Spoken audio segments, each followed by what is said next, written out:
আমি প্রথমে গাছ থেকে আমগুলো তুলেছিলাম, এই 3টে আমি তুলেছিলাম।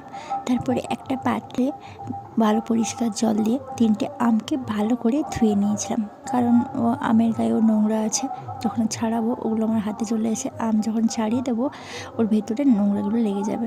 তো তারপরে আমি একটা ছুরি নিয়ে আস্তে আস্তে করে আমগুলো ছাড়ানোর চেষ্টা করছিলাম, কিন্তু ছুরিটার মধ্যে একটুও ধার ছিল না। তার জন্য আমার এতটা প্রবলেম হচ্ছিল যা বলে বোঝাতে পারবো না।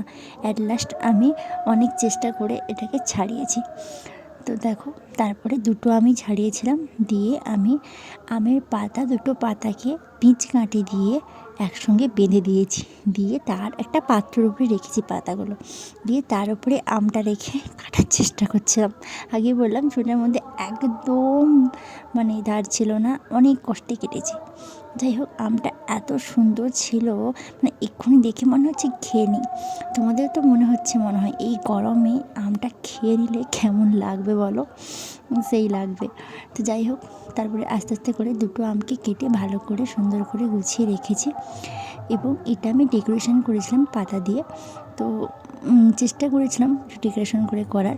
তোমাদের কেমন লাগলো আমার এই ডেকোরেশনটা তুমি অবশ্যই জানিও আমাকে।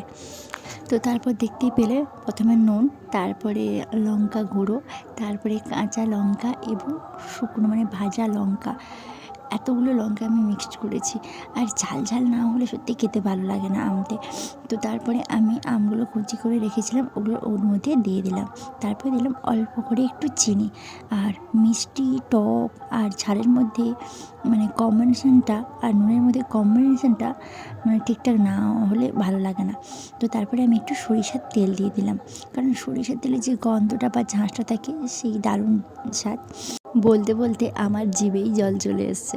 যাই হোক, তোমাদের আমার এই আম মাখাটা কেমন লাগলো অবশ্যই কমেন্ট করে জানিও। আর আমার চ্যানেলটাকে সাবস্ক্রাইব করতে ভুলো না। নতুন নতুন ভিডিও দেখতে আমার চ্যানেলটিকে অবশ্যই সাবস্ক্রাইব করবে। ধন্যবাদ।